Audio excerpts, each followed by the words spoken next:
Hello and welcome to today's GRE Strategy Workshop hosted by the University of South Carolina. Today, we're going to give you some tips and advice on how to succeed on the GRE.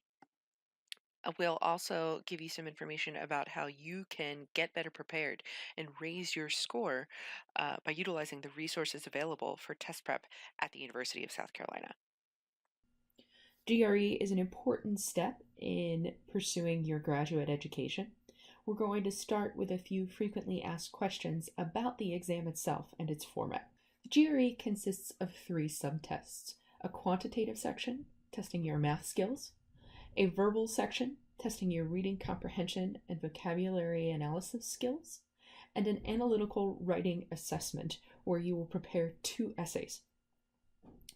The math and verbal sections by far have the most impact on your graduate applications.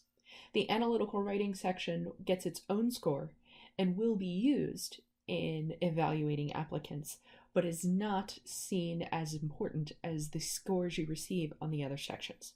The math and verbal sections of the GRE each receive a score in 1-point increments from 130 to 170. The median score for each subtest is 150, so about half of people are scoring below 150 and half above. The 80th percentile score is 160. That means by improving 10 points from 150 to 160, you can jump from the 50th percentile to the 80th percentile. That has a huge impact on how your application is perceived by admissions departments. The analytical writing assessment receives a separate score in half-point increments on a scale from 0 to 6. Again, this score is not as highly used in evaluating applicants. Most admissions programs will look to see that your score exceeds a certain threshold, rather than comparing students side by side as they might with the math and verbal scores.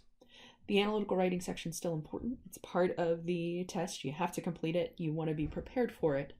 But the majority of your preparation time should be focused on the high impact parts of the exam. The GRE is structured in the following way. It's a computer-based exam. You'll do the analytical writing section first. This consists of 2 30-minute essays. You'll be given a prompt and asked to respond. One essay will ask you to take a side on an issue. The other will ask you to analyze an argument presented by the prompt. The main part of the exam that produces the high impact part of your score, as far as your application is concerned, follows the analytical writing section. There will be 5 sections: 2 math, 2 verbal, and 1 experimental section, which could be of either type. These 5 sections can be presented in any order. For the verbal sections, you'll have 20 test items that you need to complete in 30 minutes. For the math sections, you'll have 20 test items, but you're given 35 minutes to complete those. On the GRE, there's no penalty for an incorrect answer, meaning a blank answer is treated the same as a wrong answer. Therefore, you should never leave any blanks. You always want to make a guess, and hopefully an educated guess, as you approach problems on the exam. The ETS, the testing body who creates the GRE and administers the GRE, has made available software called PowerPrep 2, which you should download and use to prepare for the exam. It includes 2 full-length practice tests that will allow you to become comfortable with the computer interface you can expect to see on test day. There is a calculator provided on screen during the math portions of the exam. It's a little awkward. It's cumbersome to use an on-screen calculator versus the handheld calculator that you may be used to at home when you're practicing. So getting to know what the calculator looks like, the limited features that are available, and limiting the amount you need to rely on the calculator to succeed in the math section are important components of being as efficient and prepared as you can for test day.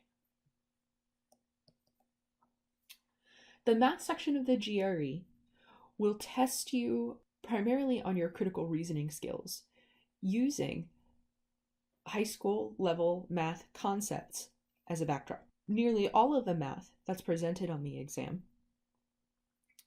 has been encountered by most United States high school students by the end of freshman year. That being said, many of us haven't been inside a math classroom for a long time, and so you may need to spend time remembering, dusting the cobwebs off some of those concepts that have been forgotten. Many students ask how important vocabulary is to success on the GRE. There are 2 question types in the verbal portion of the exam, and we'll see examples in a few minutes, that are vocabulary based in the sense that you're selecting from among multiple choice answers vocabulary words to fill in a blank. Some of the vocabulary that's tested on the GRE is very sophisticated. It's well beyond high school level. So all the math we've seen by the end of 9th grade, for most people, guaranteed on test day, you're going to come across at least one word that you don't recognize. Adding additional vocabulary words to your repertoire may be helpful. It is not the primary way to succeed on the verbal portion of the exam. Learning to read the contextual clues, improving your vocabulary analysis skills is by far going to have more of an impact on your score. In the math and verbal sections, you'll see the different types of questions you can expect to encounter on test day. Some of these may be familiar to you from previous classwork or standardized exams. Some of them may be a little more foreign. We're going to look at examples of each of these question types. In the math section, the strangest question format, I think, for most students, is the quantitative comparison type. In each of these questions, you will always have 4 multiple choice answers, of which only 1 is correct. And you'll be presented with 2 quantities, quantity A and quantity B. There may be some additional information as well to provide some background for the problem. This is always featured centered above the quantities. In our example here, we have a diagram centered above quantity A, X, and quantity B, 14. In quantitative comparison questions, the task is always the same. We're asked to determine whether quantity A and quantity B have a defined relationship or not, and if so, what that relationship is. Is quantity A always greater than quantity B? Is quantity B always greater than quantity A? Are these quantities equal? And you'll see those choices are A, B, and C respectively. Or answer choice D, the relationship cannot be determined from the information given. Answer choice D is used when there's more than one possible relationship between quantity A and B. That's possible when there are variables, items that can change, presented within the quantities. We have a diagram of a triangle. 2 of the side lengths are provided, 8 and 6. And our third side length, X, is one of our quantities, quantity A. We need to use what we know about triangles to determine what parameters are there for X. Is there any limitation on the values that X could take? When dealing with triangles, it's a rule that the sum of the length of any 2 sides must exceed the length of the third side. So in the case of our triangle here, we know 2 sides are 8 and 6, which sum to be 14. Because of this triangle rule, that means it's impossible for X to be 14 or more. It must be less than 14. If we look at our 2 quantities, quantity A is X, quantity B is 14. Because of our triangle property, we know quantity A is always going to be less than quantity B. So we select answer choice B, which indicates quantity B is greater. These 4 answer choices quantity A is greater, quantity B is greater, the two quantities are equal, and D, the relationship cannot be determined from the information given, will never change among quantitative comparison items. Memorize what these choices represent so that you don't have to spend time reading them on test day. Another type of math problem you can encounter on the exam is standard multiple choice. Most students are familiar with this format. In the math section, you'll be presented with 5 answer choices. The letters representing those answer choices, A, B, C, D, and E, will appear within ovals. An oval encircled answer choice on the GRE is a signal that you're selecting exactly one choice. As we'll see in a few moments, there are some questions on the GRE that instruct you to select more than one answer choice. Those will have a different signal. In standard multiple choice questions, such as the one on the board, if we look at this particular example, we're presented with a question stem.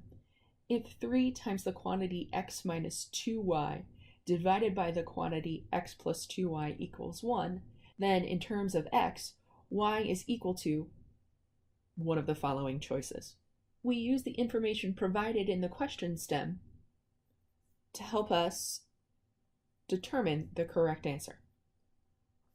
By using algebraic manipulation, we can isolate our x variable and express it. We can isolate our y variable and express it in terms of x. In this case, we multiply both sides of the equation by the quantity x plus 2y. This gives us 3 times the quantity x minus 2y is equal to x plus 2y. We can then distribute the 3 on the left side of the equation. We now have 3x minus 6y equals x plus 2y. We continue to rearrange, moving the y quantity to the other side. And again, rearranging, moving the x quantity to the other side. Simplifying to 2x equals 8y. We've now isolated our variables on opposite sides of the equal sign, express them in terms of one another. We were asked, what does y equal? So we want to isolate y by itself, so we need to divide by 8 in order to do so. We've simplified to determine that y is equal to 2x divided by 8. If we look, that's not among the answer choices. And that's because the fraction 2 over 8 is not in its simplest form. We can reduce that or simplify this expression, 2x over 8, to just x over 4. 2 over 8 is equivalent to 1 over 4. Now we've found a solution that matches answer choice E. So we can choose E confidently and move on to the next problem. The next type of multiple choice question we can encounter on the math section is the select all that apply type, a multiple choice, if you will. Notice how the answer choices in this example appear within boxes instead of those ovals. The squares or rectangles around your answer choice letters are a reminder to you that you may be eligible to select more than one answer choice. In math, these appear with the instructions always all that apply or indicate all correct answers. There will always be one or more answer choices that are correct, never 0. So you'll have to select at least one, up to all of the choices that are visible. In math, that could be 3 to 5 choices. In our particular example here, we're asked if A, B, and C are positive integers, and AB equals C, then which of the following must be true? So based on the information provided in the question stem, what are we able to determine is true all the time? Has to be so. We can use our knowledge of number properties to try and evaluate these answer choices, but we may be a little bit rusty on those, especially if we haven't been in a math classroom in quite some time. When you're presented with a problem that has variables in the question stem, and especially problems that include variables in the answer choices, picking numbers to ascribe to those variables can help us evaluate the answer choices and often solve problems more quickly than if we try to attack it by brute force using more formal mathematical approaches. In this example, if I choose values for A and B, as we see on the slide, 2 for A, 3 for B, based on the question, I have to multiply those values such that they equal C. So my C is going to be 6. I can now look at some of these answer choices, plugging in those same values, and try to eliminate some of them, find things that aren't true all the time. B over A is an integer. Well, if B is equal to 3, as I've said in my scenario to the right, and A is equal to 2, 3 divided by 2 is not an integer. If I look at answer choice B, C over A is an integer. 6 divided by 2. 6 divided by 2 is 3, which is an integer. If I think of this more abstractly, because A times B equals C, I know A is a factor of C. I know C is a multiple of A. So answer choice B will always be true. If we divide a multiple by a factor, a number that's going to divide in evenly with no remainder, I will get an integer value. B is always true, so we select that answer choice. Answer choice C, C divided by B is an integer. Here we can use the same logic and process we used to evaluate answer choice B, because B is also a factor of C. B times A equals C. In our chosen scenario, B is 3 times 2 equals C, or 6 in this case. 6 divided by 3 is 2. That does give me an integer. By picking numbers, we can often illustrate concepts that are harder to think about in the abstract, and they can help us uncover some of the properties more quickly than if we were to just sit and think about them or try to puzzle them out. Because both choices are true all the time, we select B and C. A is not true all the time, and so we cannot select A. The final type of math problem that we might be asked to complete in the math section on the GRE is what's called numeric entry. In these questions, we are prompted to provide, in a text field, a numerical response, rather than selecting a choice from among provided choices. In these problems, you will be asked to enter numbers. If you need to put in a negative sign, you can just use the minus sign or hyphen on your keyboard. And you will put in one expression at a time, meaning if the question requires you to answer in fraction form, it will provide you with a separate box for the numerator and a separate box for the denominator. You would not put 3 divided by 2 in the same box to represent 3 halves. Typically, you will enter whole numbers or decimals into these fields. In our example problem here, we have a word problem. Bananas cost 75 cents per pound. If tomatoes cost twice as much per pound as bananas, what is the cost in dollars of 3 pounds of tomatoes? Disregard the dollar sign when entering your answer. You will not have to enter symbols or units on numeric entry problems. There are usually helpful instructions as are written here, but just so you know, for test day, you're entering numerical values. You might have to enter a decimal point or a negative sign, but that's about as fancy as it gets. We're given in the word problem some relationships, and so we start with what we know. Capture the information, translate what's been presented in that word problem into useful mathematical information so that we can figure out what to do with it in order to solve. You won't always know In fact, you often will not know every step to a solution before you start writing. Many problems on the GRE are going to require you to spend some time picking apart, teasing out exactly what it is that they're asking you. So, when in doubt, start by organizing what you know. We're told bananas cost 75 cents per pound. When we're relating different units to one another, we can think of that as a rate. Fractions and rates are an extremely high impact, high yield topic on this exam, meaning fractions show up in lots of places. Rates, proportions, percents, averages, probability. We can use fractions a lot, so it's something worth your time as far as preparation goes, as far as how many questions it can impact, meaning how many points of your score it can impact. All right, returning to our example. We know bananas cost 75 cents per pound. We're told tomatoes cost twice that, twice as much as the cost of bananas. 2 times 75 cents gives us $1.50. So we now have that price per pound for tomatoes.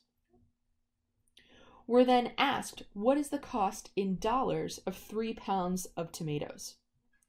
Notice on the slide how we have our $1.50 per pound. We multiply it by 3 pounds. Even though we don't need to use units in providing our solution to the question, keeping track of units in your work when you have rate problems will help make sure you line up these values appropriately, getting you to the right answer. Because what happens is the pounds will cancel out, leaving us with only dollars, and we can do a quick check. Was I asked about how much something will cost? Was I asked for dollars? Yes? Okay, then I've probably set up my problem correctly. The pounds cancel. I multiply 150 by 3 to get my final answer of $4.50. I don't need the dollar sign to enter my solution into the numeric entry field. I just enter 4.50, and I can answer only 4.5 since those are equivalent values. For numeric entry fields, all equivalent values are acceptable. So 4.50 versus 4.5, both would be marked correct. If I had a decimal, a repeating decimal, such as 1/3, which is 0.33333333, I can truncate that to 0.33 and it would be marked correct. I could truncate it to 0.333 and it would also be marked correct. If I'm prompted with fraction numeric entry fields, a numerator field and a denominator field, if I put 2 over 4, so a 2 in the numerator field and a 4 in the denominator field, or a 1 in the numerator field and a 2 in the denominator field, both would be marked correct. Equivalent fractions are acceptable. They do not have to be reduced to simplest form to be marked correct in a numeric entry problem. For multiple choice questions, however, if there are fractions in the responses, they will most likely appear in reduced form. So you want to refresh yourself on how to reduce fractions and simplify them if that's something you haven't done in a long time. So we've seen the different ways they can ask us math questions on the GRE. Let's look at some of the verbal questions we're going to encounter. The first type that we're looking at are reading comprehension questions. Reading comprehension is half or more of the verbal section of the GRE. So this has a very high impact on your verbal score. Reading comprehension is familiar to most students. We read all the time in our everyday lives. We read for work or for school or for pleasure or all of the above. And we've probably encountered some type of reading comprehension assessment along the way in our schooling or past testing experience. Reading comprehension on the GRE is timed and open book. It's an important thing to remember. Once we get out of school, and even when we're in school, often what we're tested on is our comprehension and application of the knowledge we've read, but we've had time to digest it ahead of time. We're reading something, fully internalizing it, thinking about how we can apply it, and then the material's not in front of us anymore when we're asked about it, when we're presenting it at work, discussing it at work, being tested on it in biology at school, or whatever way we encounter being tested on our reading comprehension. In the case of the GRE, the passage will be in front of you the whole time, and you do not have time to fully digest everything you're reading. You don't necessarily even have time to really read every single word, at least not to full understanding or comprehension. So often reading on the GRE will take a slightly different form, where we're skimming, we're looking for the important aspects of what we're reading, because we're going to learn where to look for them, where to find for them, identify important structural cues to be on the lookout for, so that we can read more strategically, more efficiently than we might under circumstances where we have more time to fully digest. There are several types of questions that can accompany reading passages. There are questions like the one on the slide here that I ask you to identify the purpose of the passage. Why is the author writing? There are other big global questions that ask, what's the main idea? There are passages like the one featured on screen that are shorter in length, perhaps just one paragraph, about 150 words. The passages can also be up to 450 words in length, about 4 paragraphs. So you get some variety in the length of the passages that you'll be encountering. The number of questions that accompany each passage also varies throughout the verbal section. Those are things that you'll want to be sensitive to and pay attention to in planning how to attack the section most effectively. When we're analyzing passages, regardless of length, there are a couple of places we look for important concepts where we're likely to strike gold, whatever passage we may be reading. Notice how on the screen we've underlined the first 2 words of this passage. Fallibilism attempts. Okay, right in the beginning, we have a sense of our topic. What's going on? What are we talking about? What do we care about in this passage? For almost any passage, within the first few words, you'll be able to get a sense of what the overall subject of the passage is. That's important. We want to know what we're talking about. It can help us think about other keywords we might need to scan for as we continue reading. We're asked about the purpose of this passage. We are given in the first few words the topic, the subject of fallibilism. We now want to be on the lookout for words that indicate purpose. Is the author describing something to me? Is the author trying to persuade me of an argument of some kind? Is the author trying to present someone else's ideas? These are ideas we want to capture anytime we read. We want to be able to, after we've finished skimming the passage, be able to say, all right, that author was trying to describe something to me. That author was trying to convince me that I should follow a certain recommendation. As we skim through this passage, as we scan looking for words that might be of value to us, notice the phrase at the beginning of the 3rd sentence, critics maintain that.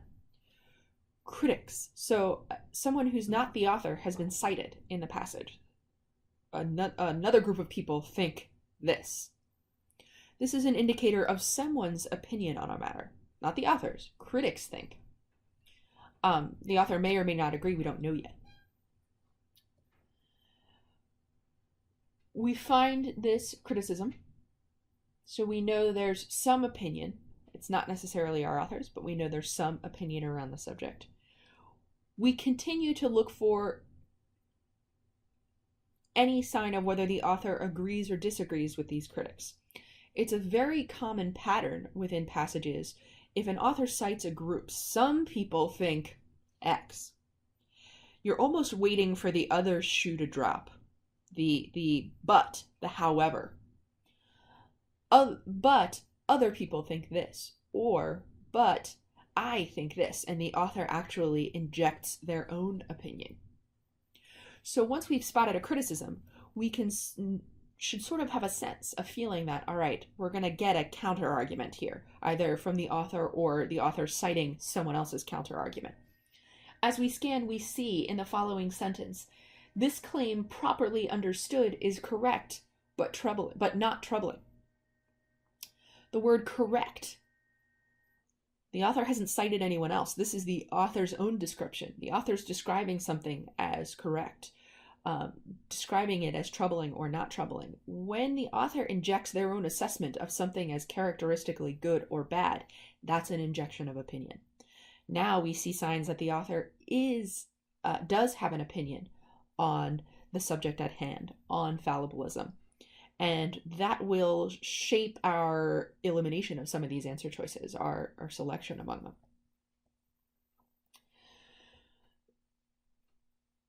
When we go to look at the answer choices, the primary purpose of the passage is two. We see describe, reconcile, defend, settle, trace, all verbs that begin these answer choices. When we think about purpose of a passage, we want to be thinking about verbs. We're describing what the author's doing. Why are they writing? We noticed in our quick scan that the author definitely has an opinion. So we're going to be looking for a word that is a testament to that. A is describe, describing a controversial account of knowledge. Describing is more neutral. If you're just describing something, you're not giving your opinion at all. So we can eliminate answer choice A on those grounds. Reconcile two different tendencies exhibited by accounts of knowledge. The author would have to cite two different ideas and kind of compare and contrast them for reconcile to be an appropriate verb. Defend an account of knowledge from a criticism. We know that we saw a criticism in our scan. Defend suggests that the author is taking an opinion, taking a stance on the issue. So C is consistent with what we've observed so far in the passage. D, settle a dispute over whether knowledge requires certainty. Settling a dispute, again, is going to require citing of two different sides of an argument. Trace the influence of skeptical thought on modern accounts of knowledge. Trace the influence, again, is more neutral, more of a descriptive piece. I'm taking you on a journey, giving you all of the details of the influence of skeptical thought in this case. So based on just looking at the verbs, A and E aren't appropriate from the get-go. B, C, and D are consistent with the author possibly having an opinion and evaluating another opinion. We can now use some of the other things we observed or return to the passage for more detail if we need it to select among the remaining choices. If we do so, we determine that C, defend an account from a criticism, is correct. We identified the criticism, and then we have in the very next sentence the author's counterclaim. This claim properly understood is correct but not troubling. The author then goes on to make their case, to make his or her case. Another type of question we might encounter in reading comprehension is a select all that apply question. We saw these in math and notice how the answer choices have those boxes around them, again to signal you that, hey, you might need to pick more than one answer choice here. In the case of reading comprehension, it will be one or more choices, just as it was for math. So you'll never choose only 0. You might choose all 3. You might choose only 1. It will vary, but you will always choose at least 1. For all that apply questions in reading comprehension, you'll usually see 3 choices. If we consider this question, the passage indicates that the author would agree with which of the following statements concerning knowledge. Here we're asked to make a little bit of a leap. We have to find evidence for what our author thinks and compare that against what's cited in these answer choices. Answer choice A, science's results do not have to be certain in order to provide useful knowledge about the world. We want to look for clues within the answer choice we're evaluating, that can help us figure out what to scan for. So it's talking about science and certainty of results. I might just scan the passage for science to start and see where that gets me. It's a relatively short passage. If we do so, we get to the middle of the 5th sentence. We can grant that science, not to mention everyday belief, rests on less than certain foundations. So our author clearly states here, seems to agree with, that science rests on less than certain foundations. Science is not always certain. We have evidence. If we compare this to answer choice A, science's results do not have to be certain in order to provide useful knowledge about the world, we have evidence to suggest our author agrees with this. So we select that answer choice. We could clearly point to something in the passage that indicated this. For questions like this, some students will struggle because they'll see an answer choice that sounds reasonable, based on what we saw in the passage. But you really need to be able to point to specific evidence in the passage, not take too far of a leap in order for answer choices to be correct in these circumstances. Let's look at our other choices. B. According to the common sense notion of knowledge, if we know something, it cannot be false. So,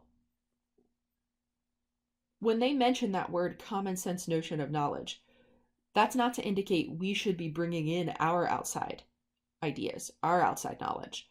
That's going to be something that was discussed in some way in the passage, so we need to find it. Where do we get a sense of what most people think, what the common sense notion of knowledge is?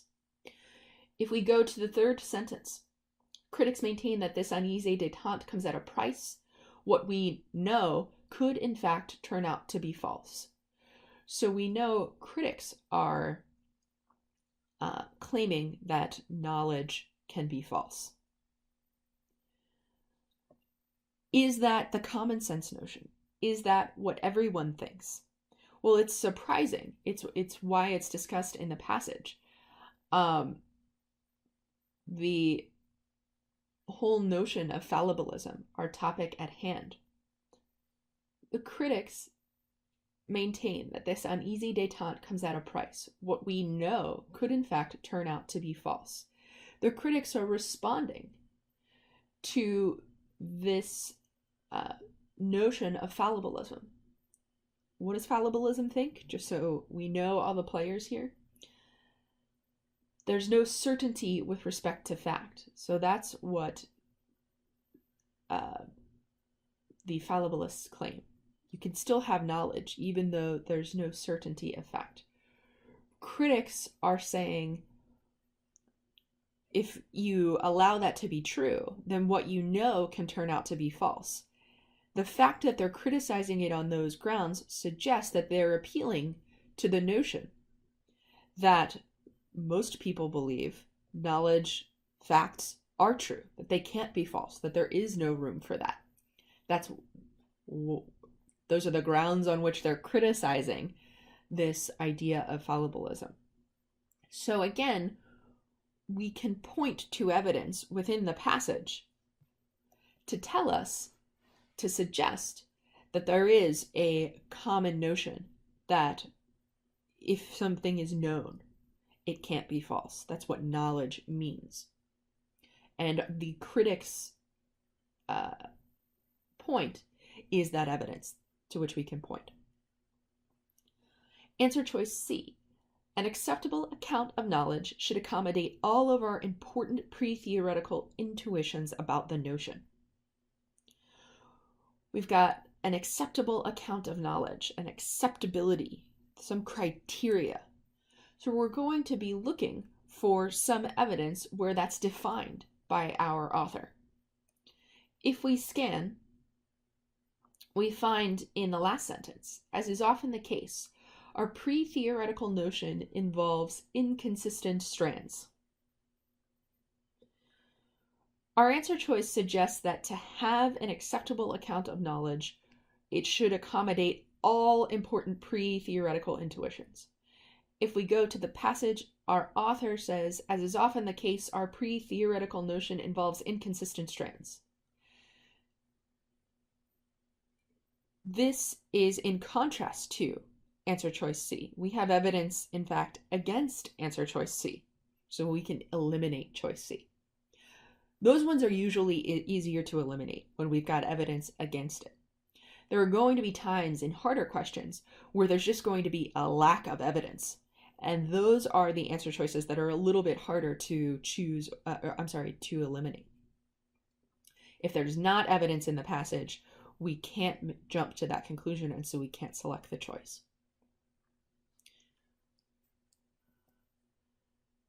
The next question type in reading comprehension, or the next answer selection method that we might encounter in the reading comprehension section, is one in which we click in the passage itself to select the correct answer.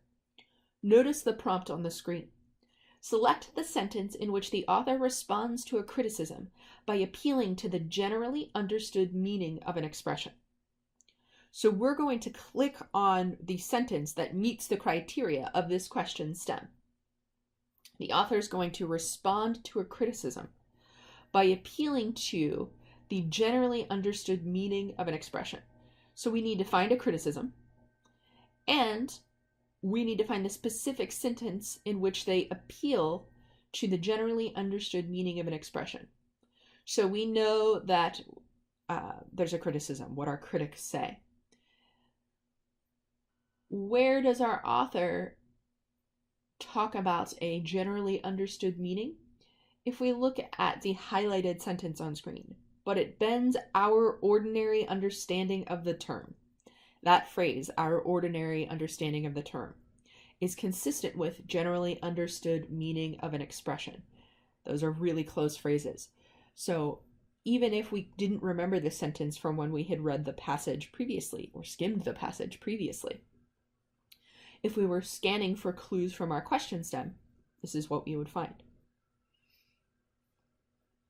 When you are answering these types of questions on test day, you do not have to click and drag the mouse to highlight the entire sentence. Clicking anywhere within the sentence will cause the program to highlight the whole sentence for you, just to be clear on how to do so. Again, if you download the Power Prep 2 software, that will allow you to see what this looks like in action and get some practice with it. It's harder to replicate in a PowerPoint presentation than what you will actually encounter in the graphical interface of the testing suite. Outside of reading comprehension, there are two other question types. One of these is text completion. The format is, at least in principle, somewhat familiar to students. Most of us, at some point in our lives, have encountered a situation where we needed to fill in the blanks, and perhaps fill in the blanks even with vocabulary words. In the case of the GRE, text completion questions can take on several shapes. There are 1 blank, 2 blank, and 3 blank questions. The question on screen is a 3 blank question. Notice how there are multiple choices for each blank. There are 3 choices for blank 1, 2, and 3. In order to get credit for these questions on the GRE, you must fill in all of the blanks correctly. No partial credit awarded, unfortunately. In a single blank text completion question, you will have 5 multiple choice answers from which to choose. In multiple blank questions, both the 2 and 3 blank questions, you will get 3 choices per blank. So that's a way of them making it a little more fair that you have to get all of them right in order to get credit for the question. They're not giving you 5 words per blank, just 3 per blank.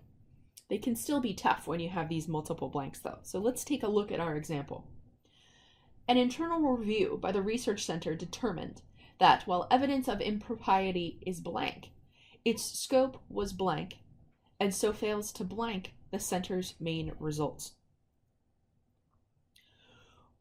One thing we want to be aware of in any time we're working on text completion problems are keywords, things that are going to signal to us the type of word, the requirements for whatever word is going to have to fill in the blank.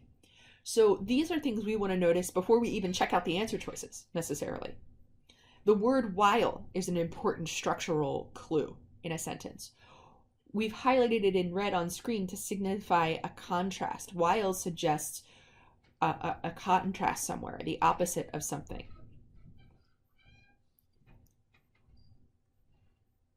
Note the highlighted phrase "and so." It's highlighted in green to indicate similarity, consistency. So when we find contrast words, we may be able to determine that our whatever word has to go in our blank is going to contrast with a word that has already appeared in the sentence, or a concept that has already appeared in the sentence. Similarity keywords help us to determine whether our blanks should be consistent with words we have already encountered, or concepts we have already encountered, or perhaps other blanks that appear within the same sentence. In this case, we've got the phrase "its scope." So we're told while evidence of impropriety is blank, its scope. So that pronoun "its," we need to figure out what it refers to. In this case, the "its" is referencing the evidence from the previous phrase. While evidence of impropriety is blank, its scope was blank. That while keyword tells us the two words we select for blanks 1 and 2 should be in contrast with one another. Not necessarily direct antonyms or opposites, but in contrast. We know there was impropriety, so there was not none, but it was in some amount in contrast to its scope. If we turn to the answer choices, for blank 1 we have scant, abundant, and ambiguous. Scant and abundant reference amounts, something that indicates how much evidence there was, which may be something we had already tuned into from our contextual analysis. So that's promising. Ambiguous means unclear. It's not really suggestive of an amount, and so might not be the best fit for this blank. If we look at blank 2, we have limited, crucial, detrimental, and this word has to go with scope. Limited scope, crucial scope, detrimental scope. Sometimes we can eliminate choices because they aren't a good fit. Sometimes we're going to use the context around the words like contrast or similarity indicators.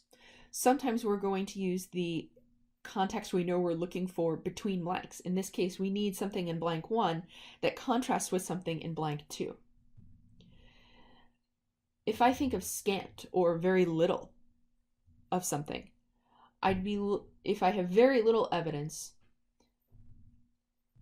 and I'm looking for something that is in contrast to that, it would need to have some sort of large scope or wide scope. If I have little evidence, it's going to have a big scope. That would be the contrast I'm looking for. And if I look in my choices for blank 2, I don't see a word that is a good fit there. Crucial means important, but it doesn't really mean a lot or having a large impact necessarily. So I don't see a good match based on knowing I need contrasting words. If I consider abundant for blank 1, I have lots of evidence. I'm expecting from the contrast indicator to be looking for a word that means a narrow scope, a very little scope. If I've got a lot of evidence, but it's got a small scope or narrow scope, then it makes sense that that evidence is going to fail to bring about an outcome. If I look to the choices for my second blank, limited is a good fit for that prediction. If I've got abundant evidence, but that evidence is limited in scope and so fails to blank the center's main results, that's a nice fit. I can select those choices confidently for blank 1 and 2. Now I have some additional context because I filled in those blanks to inform my choice for blank 3. And so fails to blank the center's main results. I had a lot of evidence, but it had a very narrow scope, and so it failed to do something to the center's main results. I'm looking for a verb. If there was evidence of impropriety, you would expect that evidence would bring into question their results.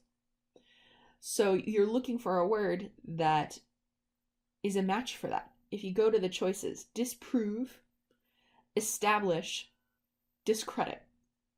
Establish is not negative enough of a connotation. We know we're looking for a negative word here, and so we can eliminate that establish. Disproving the results or discrediting the results. This is a more subtle difference. However, evidence of their impropriety, even if you had it, wouldn't necessarily disprove their results. It just makes you question them. It just makes you go, hey, can we trust these guys? So disproving is a little too strong of a word. It doesn't disprove their results. Discredit is a little more measured of a word and a more appropriate fit. If I had enough evidence of impropriety, then I could discredit their results. It would suggest these are not trustworthy presenters, so we should question their results. Discredit is the best fit for this answer choice.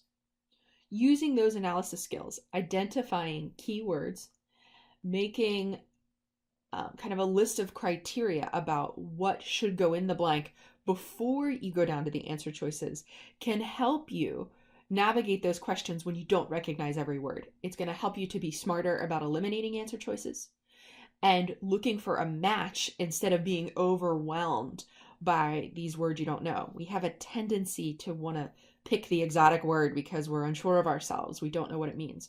The most exotic word is not always the correct answer, is often not the correct answer in GRE questions. You should just be aware of that. The final question type in the verbal section is sentence equivalence.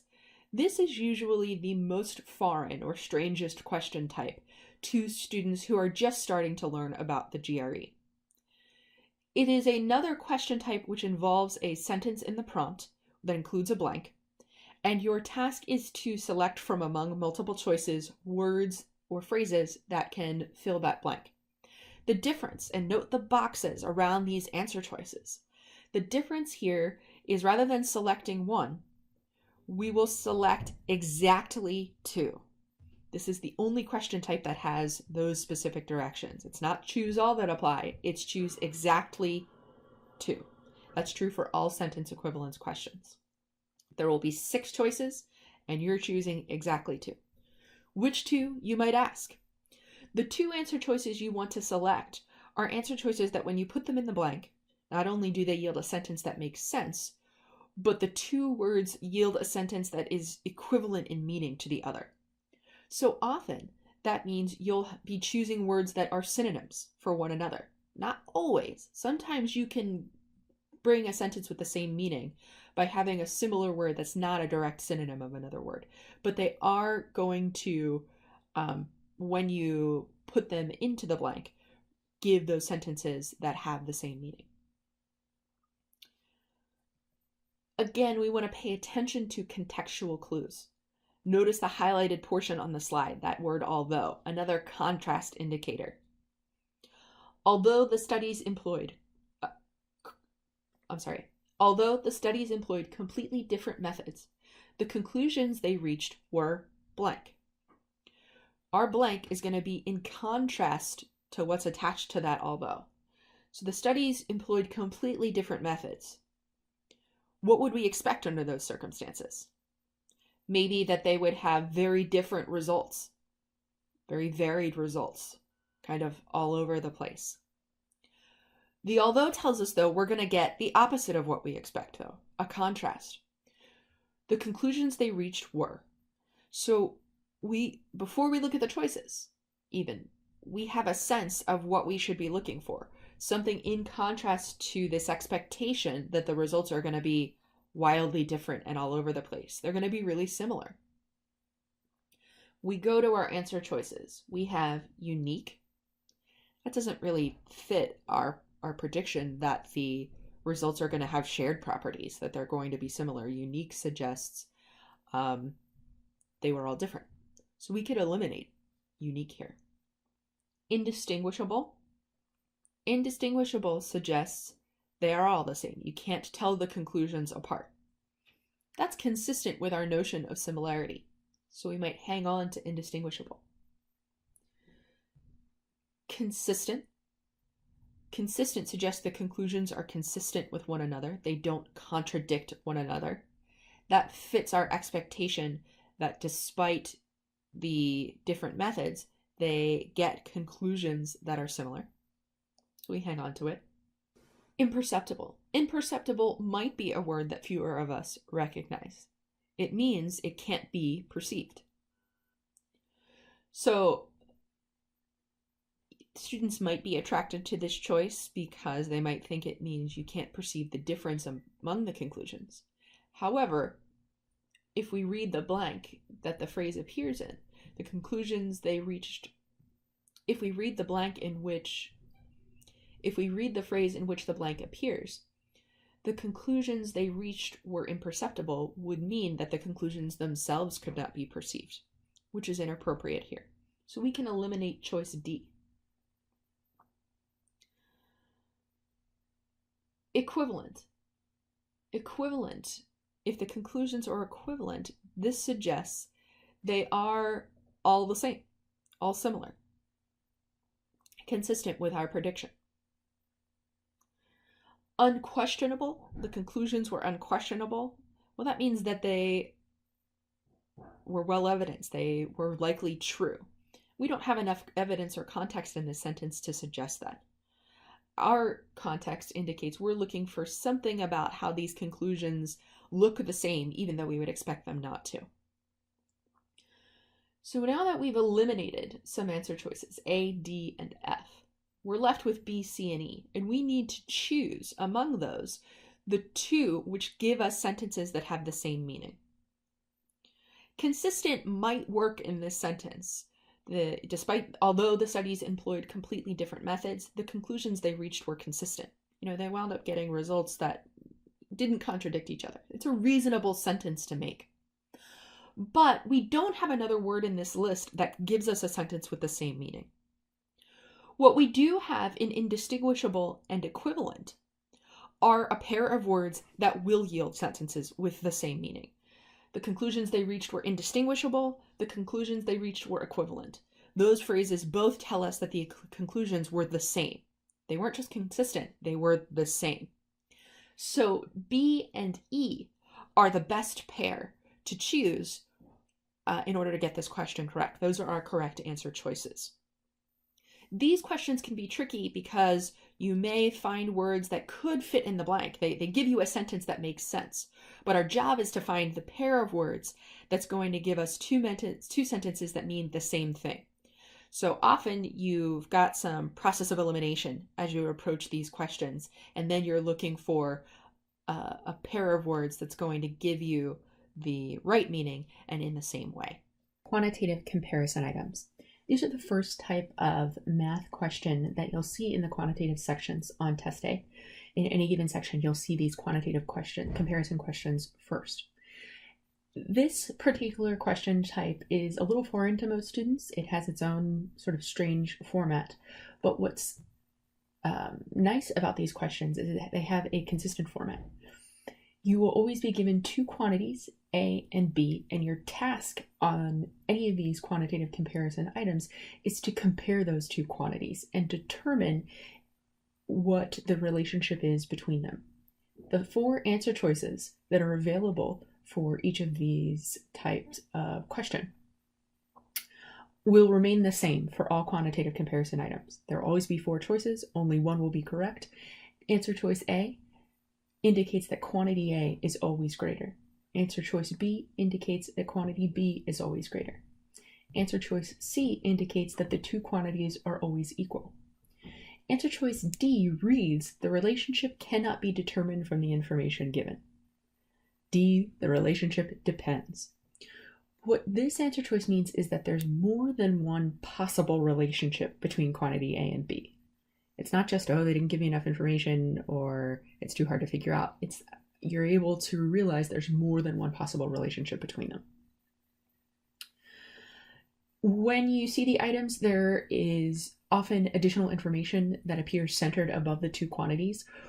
What information is provided there can often clue you in to what concepts are being tested within the question and what rules or techniques you might need to consider as you approach the solution.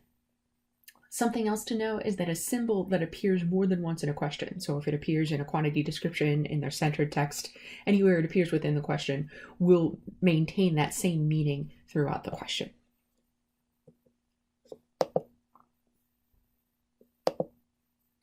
Let's look at a few examples.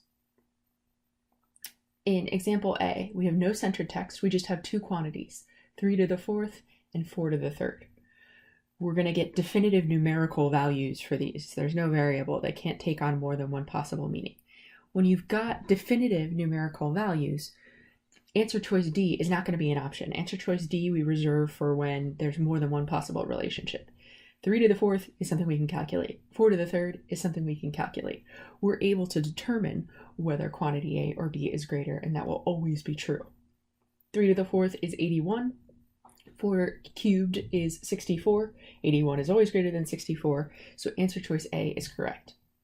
Notice that we haven't printed the descriptions for the answer choices, and we won't in the rest of the workbook, because right away, immediately, you should memorize what those 4 answer choices mean. They're the same for every quantitative comparison question. You never want to waste time ever again reading them. There's just no need. Quantitative comparison questions will always work the same way. Your task is always the same. The answer choices are always the same. Memorize that and get comfortable with it. In our second example, we do have some centered text here. We're told x and y are greater than 0. If we're not told that x and y are whole numbers or integers, we can't assume anything else about it. All we were told here is they're greater than 0. So they could be fractions, they could be decimals, they could be irrational numbers, but they're going to be greater than 0, meaning they're positive. We're then asked to compare two quantities that contain variables, x over y versus x plus 1 over y. And using that centered text, the knowledge that x and y are both always positive, we have to determine, will those two quantities maintain the same relationship? And if so, what is it? Or is it possible that they could have different relationships? Notice on the slide how we had x over y versus x plus 1 over y, and now we're just looking at x versus x plus 1. This is because in a quantitative comparison question, our job is to compare. So anytime we see things that are repeated or the same in the quantities, we can ignore those pieces because they're not going to change. We have the same denominator in quantity A versus quantity B, so we don't really need to consider the denominator. It's the same. We have different numerators, and so we focus on just those things that are different. We've got one numerator is x and one numerator is x plus 1. If x is always positive, then x plus 1 must always be greater than x, regardless of whether it's a fraction. So quantity B will always be greater. Answer choice B is correct. In our third example, example C, we have 25% of 38 and 38% of 25. If we write out the calculation for these percents, we want to think of percents as fractions with denominators of 100. 25% is 25 over 100. We're multiplying that by 38. 38% of 25 is 38 over 100, and we're multiplying that by 25. Notice how these quantities are going to be equal. We have 25 times 38 and 38 times 25 in the numerator for both of these problems. This is going to be the case in any pair of percents. If you've got A percent of B and B percent of A, the values will always be the same. So you can sort of interchange the, I'm going to try and draw on the slide here. You can interchange these values, and regardless of what they are, if you just swap them out as has happened between these two quantities, they're going to wind up producing the same value when you multiply. They'll be equivalent. And so answer choice C is correct in this example. For example D, again, we've got variables in our quantities with no centered text to consider. A to the B versus B to the A. In this case, we've got no limitations, no knowledge about A versus B. They could be equal, one could be greater than the other, one could be negative, one could be positive. We don't really know. It could be even, odd. So when you've got variables, if you're not sure how a relationship might change, you can pick numbers to test it out. So we've picked a set of numbers here, A equal to 1 and B equal to 0. If that's the case, we get 1 to the 0 power for quantity A and 0 to the 1 power for quantity B, giving us 1 versus 0. This would mean that quantity A would be greater. But are there other possibilities? Are there other possible relationships between these quantities? Could we pick different values for A and B, since we weren't given any limitations on them, that would produce a different result? So we just pick another set of numbers and try it out. If A is 1 and B is 2, we get 1 squared versus 2 to the 1 power. We're going to get 1 for quantity A versus 2 for quantity B. And now the relationship has flip-flopped. In the first set of chosen numbers, quantity A was greater. In this set, quantity B was greater. As soon as we demonstrated there was more than one possible relationship between quantity A and quantity B, that means we choose answer choice D. We've shown more than one possible relationship. The examples in A and C, or 1 and 3, the expressions in both the columns are determinate. So when I was talking about example A, 3 to the 4th and 4 to 3, we'd be able to calculate them. They would be specific numerical values. The term we use for that is determinate. We're going to get an exact number. In B and D, we have variables. So there isn't an exact number. There's more than one possibility. We could have different possible values for X and Y, and we need to consider them all. Those are indeterminate expressions. And whether our quantities are determinate or indeterminate impacts whether we need to consider answer choice D in our evaluation. Here's our basic strategy for quantitative comparison items. We've got a few steps. First step, simplify the problem by employing one of the key simplifying tactics below. We're going to examine those in the next few minutes. The next step, we repeat step 1, simplifying, until A, you can compare values and determine their relationship, in which case select the appropriate response from among A, B, and C. Or B, even though the relationship is not apparent, simplification is no longer possible. So in simplifying, we try to make the quantities look as similarly as we can so they're easy to compare, or rearrange what we're looking at to help us reach that decision. If we find ourselves in situation B where we can't simplify anymore, we can next try step 3, plugging in values for variables that appear, or other types of indeterminate expressions. We might have worded descriptions, something like that, and try to make the resulting relationships between the values of the expressions change. So we're trying to pick sets of numbers that could change the relationship. So we might pick one set of really small numbers and one set of really big numbers. We might pick a negative number and a positive number, a fraction and a whole number. We want to choose strategically. We're going to have to choose more than one set to be able to see whether or not there's more than one possible relationship between quantities A and B. If the relationship does change between the two quantities, we know answer choice D is correct. We choose that anytime there's more than one possible relationship between A and B. If the relationship doesn't change and we feel confident we've tested enough numbers, we then select the response that matches the relationships we have observed. Either A is greater, B is greater, or the two quantities are equal. So let's see some of these simplifying strategies in action. We can, based on what we encounter in the quantities, recognize different ways to make the quantities look alike or simplify them in such a way that's going to make them easy to compare. The center text, the topics that are alluded to in the quantities, those often provide clues about which steps we should take. There are 3 basic tactics or moves we can use for simplification in quantitative comparison problems. The first, we operate on the expressions in each column individually. So we consider them separately and change them one at a time to try to make them look similar. We can use substitutions, replacing expressions with equivalent expressions. Y% of 100, we talked about rewriting percents as a fraction with a denominator of 100. Y% of 100 can be rewritten as y over 100 times 100. Those 100s would cancel, leaving us with y as quantity A. We don't need to take any steps to simplify quantity B because now quantity A and quantity B look very much alike. They're equivalent. Y equals Y, and we choose answer choice C.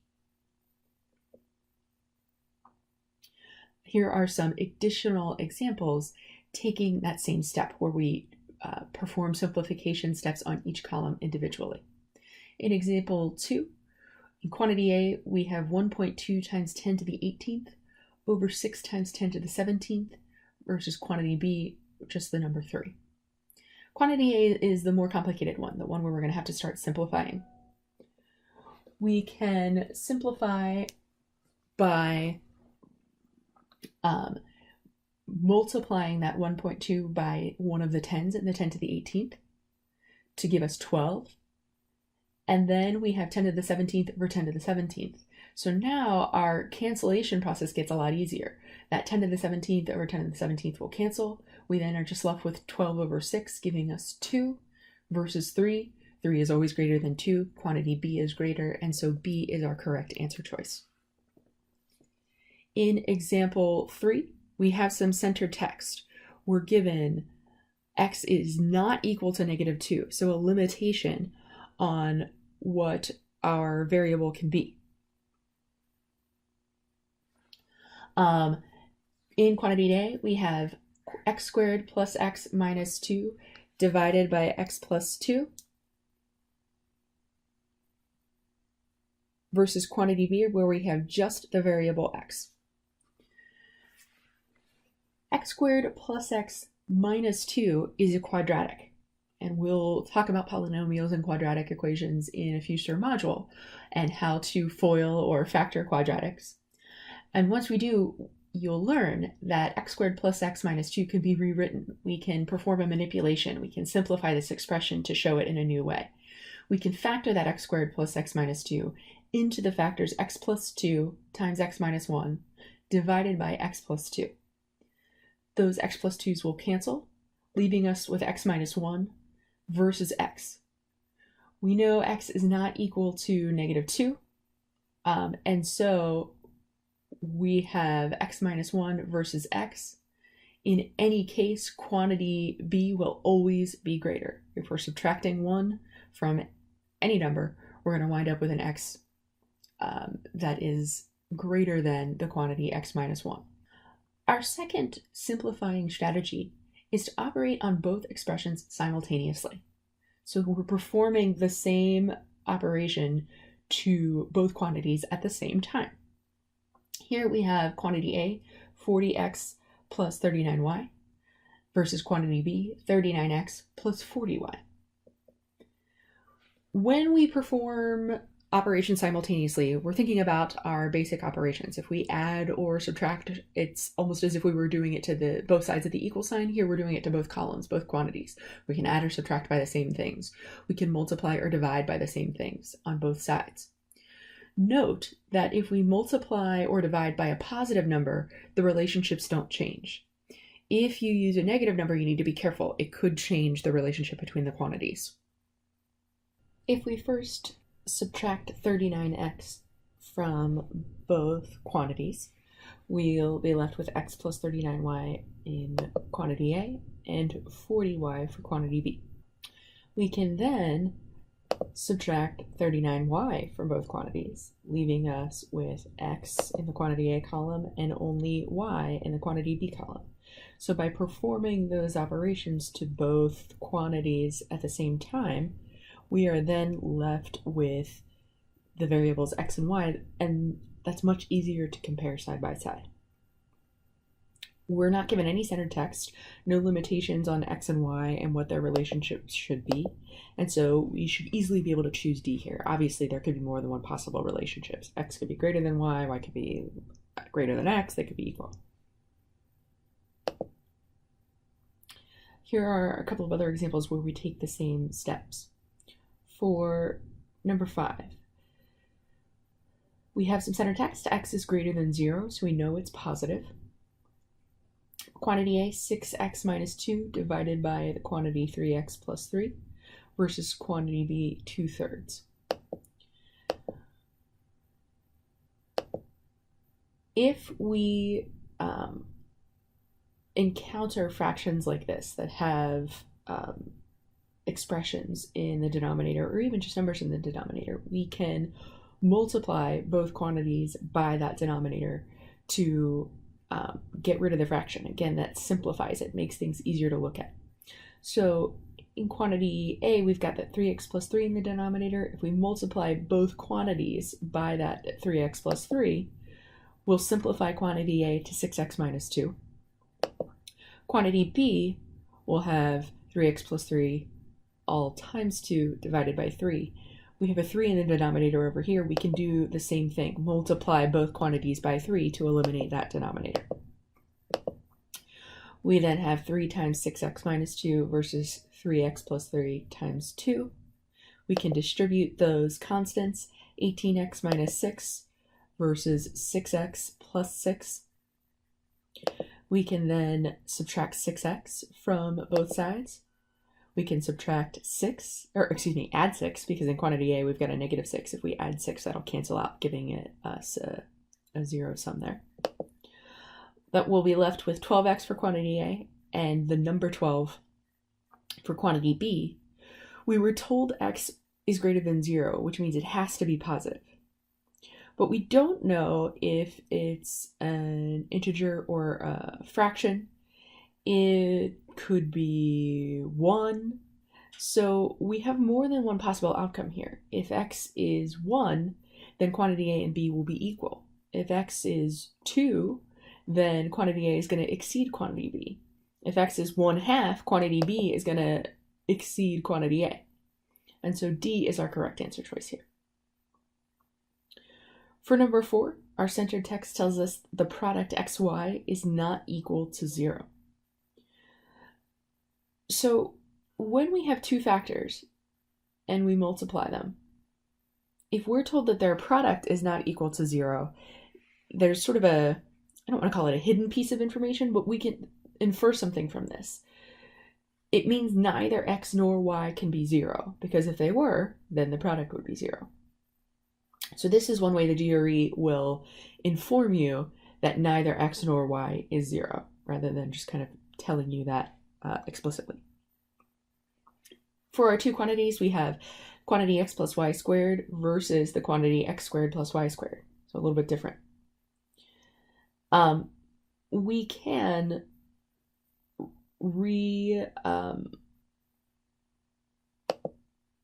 rewrite or express differently these quantities, and then start with our simultaneous operations. So what happens first in quantity A is we take the x plus y, write out that we're squaring it, and then actually complete the foiling to produce the quadratic, x squared plus 2xy plus y squared. Now we can perform the operation subtracting x squared plus y squared from both quantities, because they appear in both, and it's a little easier to see that that's something we can do. We're going to be left with 2xy versus 0. Easy to compare side by side. And then we can determine, do they always have the same relationship, or is it going to change? Again, all we know is x and y aren't 0. They could be negative, one could be negative, one could be positive. And the fact that we could wind up with a negative product in A, or a positive product in A, tells us that this relationship is going to change. And we have more than one possible relationship. B could be greater than A, or A could be greater than B. So we choose answer choice D. Our third simplifying tactic is to relate additional information to the expressions in the columns. Here we might be presented with descriptive text, almost like a word problem, and we need to use our translation skills to make sense of it, take the information we're given and set up an equation or derive an expression. In example 7, we have the 3 apples cost $4 and 2 bananas cost $3. 3 apples cost $4, we can translate into the equation 3a equals 4. We've got 3 apples, and we're using a to represent the cost of an individual apple. So 3 times whatever that cost is gives us a total of $4. We can do the same for the information about the bananas. 2 bananas cost $3, 2b equals 3. We can now isolate those variables and solve for the cost of the individual fruits. If I rearrange my 3a equals 4 equation, I get that the cost of 1 apple is 4/3 dollars. I can then plug that into my expression for quantity A and get 9 apples times the cost of 1 apple, 4/3, gives me 36/3, or $12 as the cost for 9 apples. 2b equals 3, I can rearrange the cost for a banana is 3/2 dollars.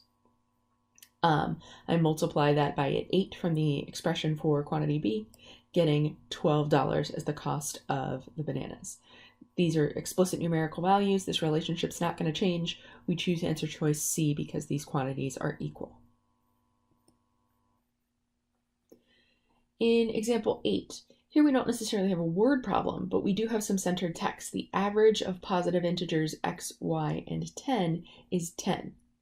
So it's short, there's not a lot of scenario going on here, but we still need to translate this information into a format where it becomes more useful to us.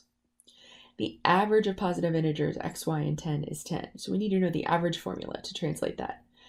We need to set up a fraction. The sum of terms divided by the number of terms is equal to the average.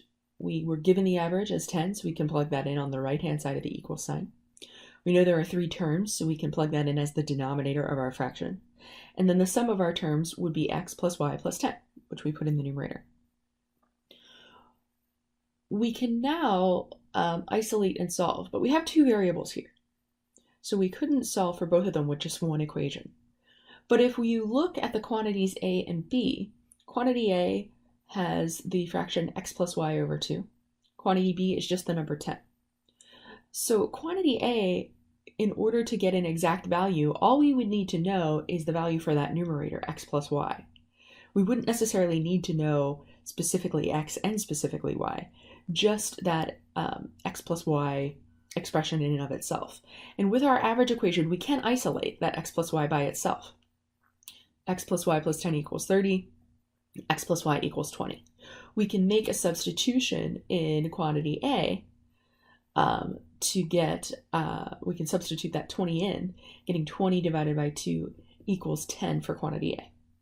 We compare that to the 10 of quantity B and choose answer choice C because these quantities are equal. Number 9, we don't really have much text at all, but we are given an equation and some limitations on y. 6 minus 2x equals 3 times the quantity y plus 2, y is not equal to 0. So we have an equation in one form that we may want to rearrange so it can be more useful to us. In our quantities, we have quantity A, x over y, versus quantity B, 0. If we want to be able to find an explicit value for A, we're either going to need to know the value of x and y, or the value of the whole fraction x over y. We only have one equation, so we're probably going to want to isolate that expression x over y. If we rearrange our equation, we can subtract 6 from both sides. We get negative 2x equals 3y. We can now get that expression x over y by itself. Notice, though, that once we get to negative 2x equals 3y, we know that x and y have different signs. We don't actually have to keep going with any more math. It's x over y has to be a negative fraction. And any negative number is going to be less than 0. So we can choose answer B at this point without doing any further calculation. We've seen the 3 methods for simplifying quantitative comparison problems. We'll take a look at some examples where we can use each of these approaches to make quantities easier to compare, which is how we become better and more efficient at the quantitative comparison problems.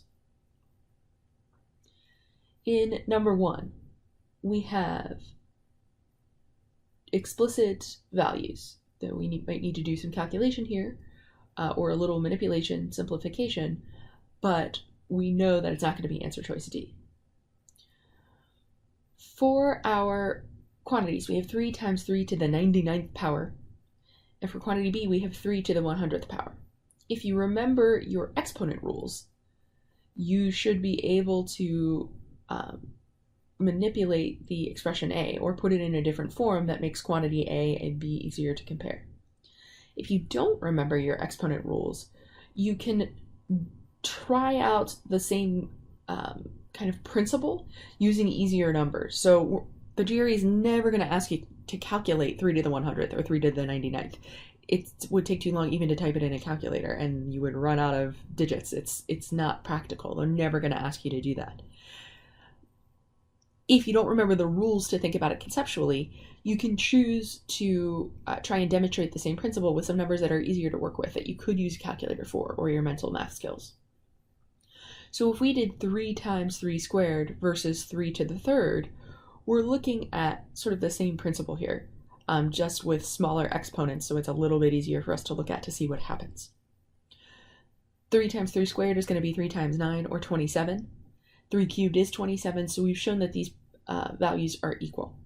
That's going to be true for quantities A and B as well, and so we could choose answer choice C here. We could test out another set of numbers just to make sure that the relationship stays the same, that we didn't just accidentally stumble on this by picking 3 squared and 3 cubed. If I do 3 times 3 cubed versus 3 to the fourth, I'm going to get 3 times 27, or 81. 3 to the fourth is 81, so the quantities are equal again. We can do another example, 3 times 3 to the fourth versus 3 to the fifth, and we're going to get equal quantities once again. We've tried out a few different numbers. Again, this is something you might do if you don't remember the exponent rules. Once we've tried out a few sets, we can be pretty confident that the relationship is the same and choose the answer choice that matches the relationship we've observed. If you don't remember your exponent rules, we will review those in a future module.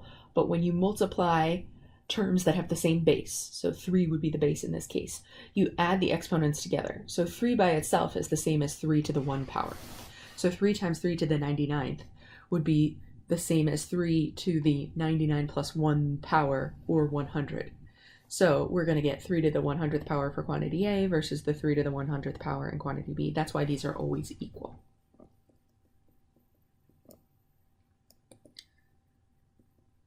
For number 2, our center text tells us n is greater than 0.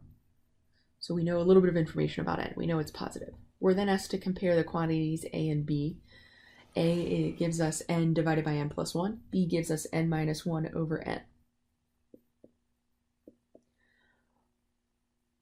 What we've done in this first step is to multiply both quantities by that denominator from quantity A, eliminating that n plus 1 denominator from quantity A. So that simplifies to n for quantity A, and it gives me n plus 1 times n minus 1 over n for quantity B.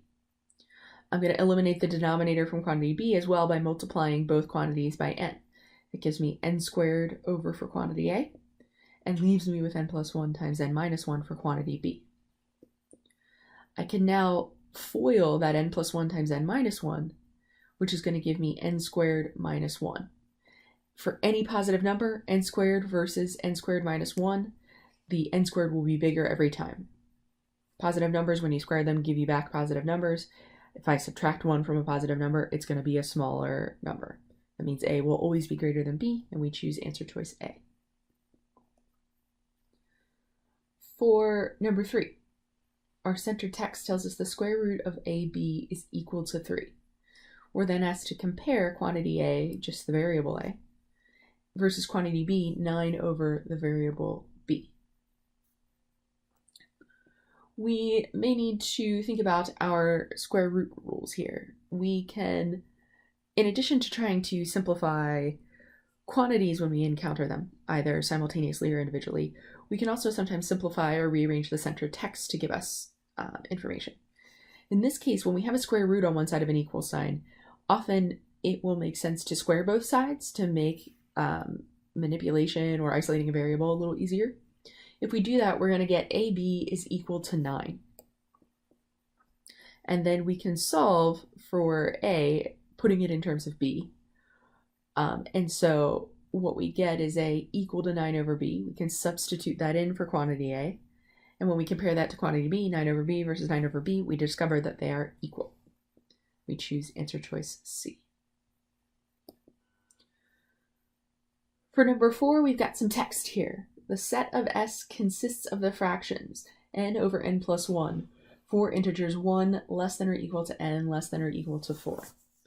So we've got some set that has different values in it, and those values are defined as n over n plus 1 for the values of n that are integers between and including 1 and 4. So we can translate that centered text. We also have in the quantities the sum of the members of S, and then B, the product of the members of S. So first let's figure out what the members of S are, translate that centered text. We know that the values in the set are expressed in terms of n, and we're given some parameters for what n could possibly be. It's the integers between 1 and 4 inclusive. So we just make this set, we plug in the values 1 through 4 to get our individual values in the set S. 1 over 1 plus 1, 2 over 2 plus 1, 3 over 3 plus 1, 4 over 4 plus 1. And those will simplify to 1/2, 2/3, 3/4, and 4/5. Now we're asked to compare the sum of these fractions to the product of these fractions. So I can add up my fractions, I set up my multiplication. I could plug these in, do the scratch work, do the mental math. But you'll notice on the slide, all they do is sort of point out that this has to be greater than 2, because all of our fractions are greater than 1/2. So I've got 4 fractions that are all greater than 1/2. So if I just ballpark this, it's definitely going to get me to more than 2, because 1/2 plus 1/2 plus 1/2 plus 1/2 would give me 2, and my fractions meet or exceed that 1/2. So we're going to get something more than 2. When I look at quantity B, because I'm multiplying fractions less than 1 by other fractions less than 1, the value is going to keep getting smaller. And so the product of all these fractions is going to give me something less than 1. So if I got something more than 2 in quantity A, something less than 1 in quantity B, I can use kind of my reasoning skills or common sense there, more so than calculation, to determine that A is the correct answer choice. Another strategy involved in quantitative comparison, and we've already seen this a little bit, is knowing when we can eliminate answer choice D or when we're supposed to choose answer choice D. We talked about the terms determinate and indeterminate, and that can help us to figure out whether D is even an eligible answer choice for the problem that's in front of us. Here are some examples of determinate versus indeterminate. Explicit numerical values are going to be determinate. So we might just see a number itself. We could also be a description of something that will allow us to identify a specific numerical value. For instance, the greatest prime factor of 15. Those are words, it's abstract, but we know that there is a greatest prime factor of 15. It's specific, it's only one number, and we can find that number. So because those things are true, we're going to get the specific number. This is a determinate expression. The average of the even numbers between 3 and 9 inclusive. We can calculate an average. We've got specific values that are going to be included. We can just plug them into the average formula and do that calculation. It's determinate. In the column on the right, we see some examples of indeterminate expressions. X is the simplest version of this. It's just a variable which could take on more than one value. Notice the phrase of the second bullet, a prime factor of 15. So in our determinant, if we said the greatest prime factor of 15, that's a specific number that we know we can find. A prime factor of 15 is going to include any of the prime factors of 15. And if there's more than one, then that gives us more than one possible value. And so this is an indeterminate expression. The area of a triangle with side of length 3. So calculating the area could give us a determinate value, but we would need to have all of the information in order to do so. We're only given a side length of 3. We don't know if that's the base. We don't know the height of this triangle. There's some missing information. And so that leads this to be an indeterminate expression. If at least one of quantity A or B is indeterminate, you have to consider answer choice D. If If both columns are determinate, you know you're going to get an explicit numerical value, then you can eliminate answer choice D right away. If we look at some examples, quantity A versus quantity B, the area of a square with sides of 9 centimeters, 81 square centimeters. To find the area of a square, all I need is the side length. I'm given that in quantity A. I have a numerical value in quantity B. I know that I'm going to be able to compute this and compare these. So answer choice D is out. In the second example, I have a figure as my center text. I've got a triangle that has a 90-degree angle marked, a 45-degree angle marked, and then an angle marked with the variable x. I then have in quantity A x versus the number 45. I need to determine whether that quantity A is a determinant or indeterminate expression. Quantity B has a numerical value in it. I already know that's determinate. Quantity A has a variable, but am I able to solve for that variable somehow? Does it have only one possible value or more than one? I've got a triangle with two of the angle measures provided. All triangles measure or have a sum of interior angle measures of 180 degrees. So if I know the 90 and the 45, I can add those to get 135, and I can subtract that from 180 to solve for x. In this scenario, there's only one possible value for x. 180 minus 135 is going to give me 45, so I can determine that these quantities are equal. In our third example, I have two equations as my center text, and then variables in each of the quantities. When we see variables, we're more inclined to think indeterminate, but I've got two variables and two distinct linear equations. When you're solving for values for variables, there is a rule that says if you've got some number of variables and you have the same number of distinct equations, you've got enough information to solve for both variables. That's a guarantee. So because I've only got two variables here and I have two distinct linear equations, I don't even have to do the math to know that I'm going to have enough information to solve for A and B. So D is out because I already know that these are determinate quantities that I'm comparing. Indeterminate quantities look like some of the examples on this page. For my first example, I've got x squared equals 36 as some center text, and then I'm asked to compare quantity A and B, x versus 5. If I try to take that center text and solve, the square root of x squared is x, and then that would be equal to the square root of 36. But there's more than one possible value for the square root of 36. It could be positive 6 or it could be negative 6. That's an indeterminate expression. There don't need to be infinite solutions. There just need to be more than one possibility. And that's true here. X could be either 6 or negative 6. And that changes the relationship between A and B. And so D would be the correct answer choice for this first example. In the second example, it's very similar to the second example we had in the determinant expressions, but notice that the one angle measure is gone. So now we only have a 90-degree angle marked, the x angle marked, which is unknown. There's a variable there. And then we have the blank angle, which is unknown. We don't know how much that measures. And without it, there's no way for us to solve for the explicit value for x. So we can't find the number of degrees that's represented by that variable x. This is an indeterminate set of information. We don't know whether x is less than, equal to, or more than 45, and so answer choice D would be correct here. In the third example, we've got the area of a rectangle with a side length 8 centimeters versus quantity B, 32 centimeters squared.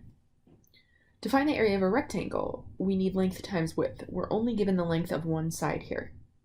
So because we don't know the length of the other side, we can't calculate the area in quantity A. It could be several different areas. Could it be an area equal to quantity B? Could it be one greater than quantity B? Could it be one less than quantity B? If so, then not only is it indeterminate, but the relationship changes, and so we have to choose answer choice D in those cases. When you have indeterminate expressions, so you've got variables in the quantities, a good approach, and an efficient approach, is to pick numbers, to plug into those variables and see what happens, to test them out. In example 7, we're given some centered text, x plus y equals 1. We then have quantity A x versus quantity B 1.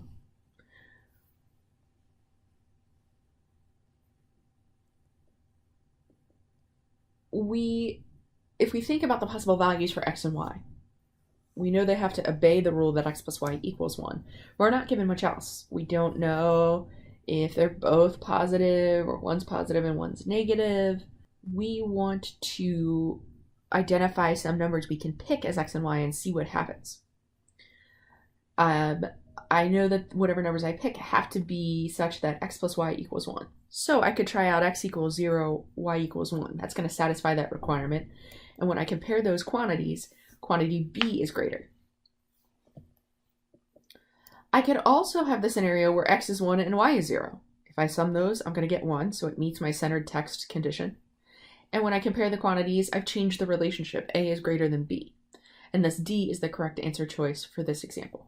Picking numbers, even though we did it last, is the most important technique you're going to need for quantitative comparison.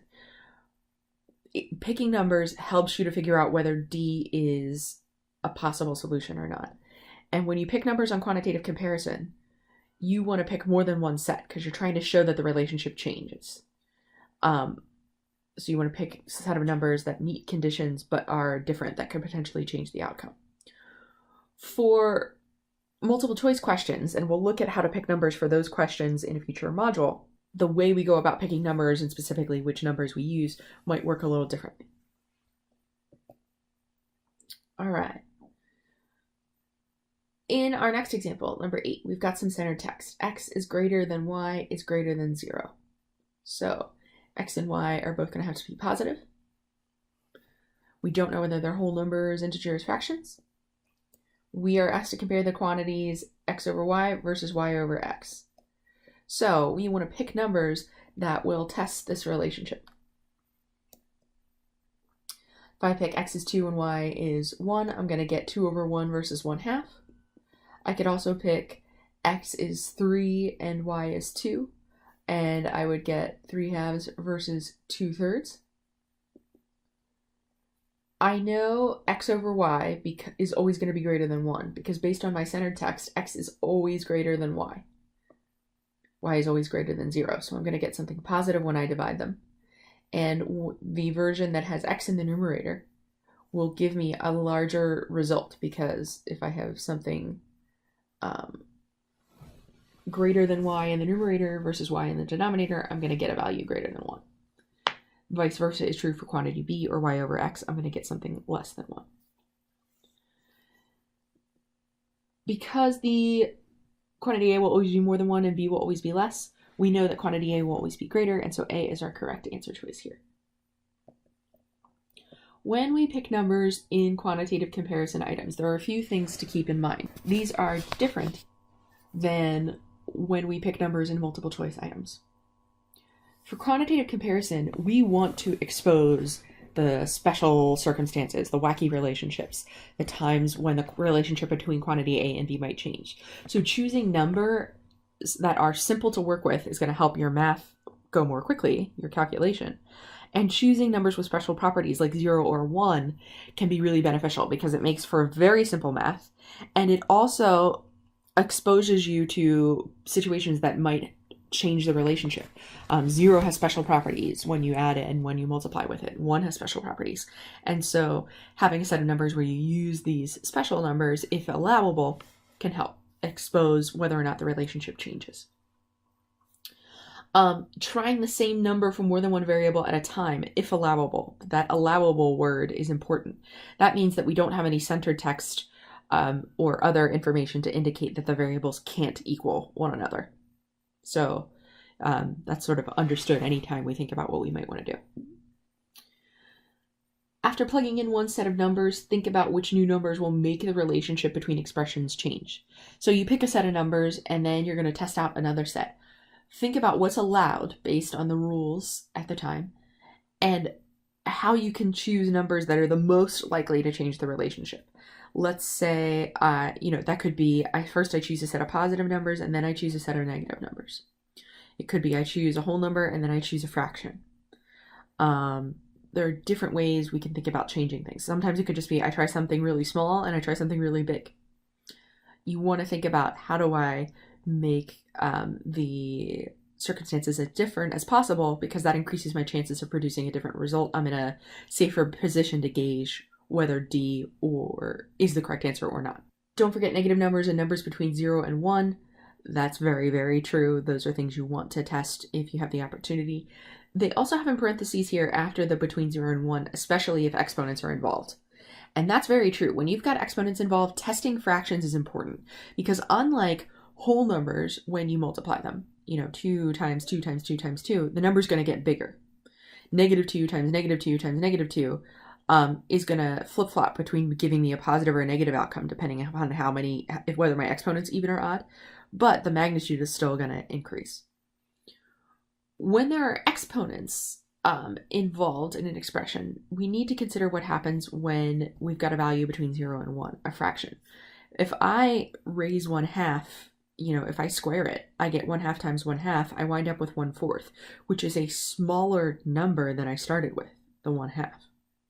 So plugging fractions into expressions that utilize exponents can be a little tricky. You want to remember that when fractions multiply by themselves, you get a smaller value, not a larger value. In our case studies, our first example, x and y are both greater than 0, so we know they're both positive. And I'm asked to compare the quantity x squared plus y squared to the product of x squared and y squared. Here I've got two variables. I don't have any equations, so these are indeterminate expressions. I can't solve for x and y directly, but I can test out some values. If I choose 1 and 1 for each of them, I'm going to get 1 squared plus 1 squared equals 2 versus 1 squared times 1 squared, which is 1. So I can definitely make quantity A the greatest, or the greater of quantity A versus quantity B. Can I change this relationship somehow? If I try x equals 2 and y equals 2, I'm going to get 2 squared plus 2 squared versus 2 squared times 2 squared, or 4 plus 4 is 8 versus 4 times 4 is 16. Here, I flip-flop the relationship. I've made quantity B greater than quantity A. And so answer choice D is correct. In our next example, x and y and z are positive integers, and x is greater than y is greater than z. So we know all three of these are positive. We know that they are all integers, so they're going to have that whole number format. And we know x is greater than y is greater than z. We're asked to compare the quantities xy over z versus yz over x. Remember, we can perform operations on both quantities at the same time to try and simplify. In both of these quantities, we have a y in the numerator. We can ignore it. So we're left with x over z versus z over x. If I pick some values, if I have x equals 2 and z equals 1, which I'm allowed to do because my x is greater than my z, I get 2 over 1. But if I get the same consideration when looking at quantity b, I've got yz over x versus z over x. I've still got that y as part of my quantity b. I can eliminate it, getting z over x, and then I can plug in the values I choose to get 1/2. This shows me that quantity A is greater than quantity B. And if I look at the explanations above, that's going to be true no matter what, because of the way we've designed our trees. So x over z will always be greater than 1, z over x will always be less than 1. Thank you again for joining us as you get ready to take the GRE. Hopefully today you learned some tips and tricks that will help you succeed on that journey. If you feel like you could still use some more help, I can assure you that the University of South Carolina's face-to-face and live online GRE courses have much, much more to offer. You will have 24 hours of instruction with an expert instructor who knows the ins and outs of the mechanics of the exam, as well as the background material that's tested. geometry, probability, statistics, things many of us haven't seen in a long time if we haven't been in a classroom or have been out in the workforce for some time. Face to face courses are offered on the university campus throughout the year, typically on weekday evenings. If you can't attend in person or prefer to take the class from home online, we also offer live online courses throughout the year. The classes are interactive, so you'll be live online in an online classroom environment. Unlike today's session, which was pre recorded, you'll be able to ask your teacher questions then and there and interact with other students in the class as if you were in a real life classroom. However, you get to come to class in your pajamas if you want. The student materials for the University of South Carolina classes are provided. You'll be given a student workbook that goes along with the presented material, a textbook which includes many, many, many extra practice questions and some practice exams in order to get you prepared. You have access to Power Prep online. Free software which allows you to take the computer based computer adaptive exams, informing you of the closest thing to the real test day experience. You'll also get access to recordings of your class sessions and pre recorded versions of the material covered in your live online course. So, if you have to miss class, if you have to review anything that was covered, you have access to that online for 30 days after the end of your course. So, even if you're not taking the test right away after the end of the course, you have time to continue getting ready on your own.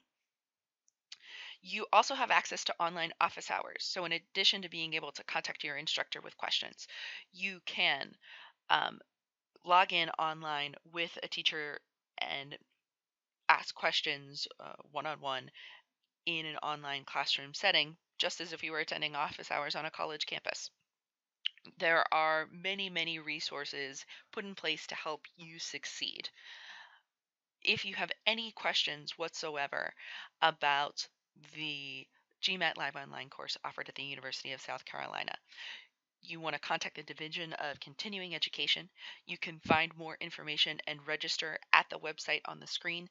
It's at the Division of Continuing Education's website, their test preparation section. You can find a schedule of upcoming face to face and live online classes, as well as answers to other frequently asked questions. Thank you again for joining us today. We wish you all of the success in the world in preparing for and crushing this exam when you go to take it. We hope that you'll join us for one of our future face to face or live online classes.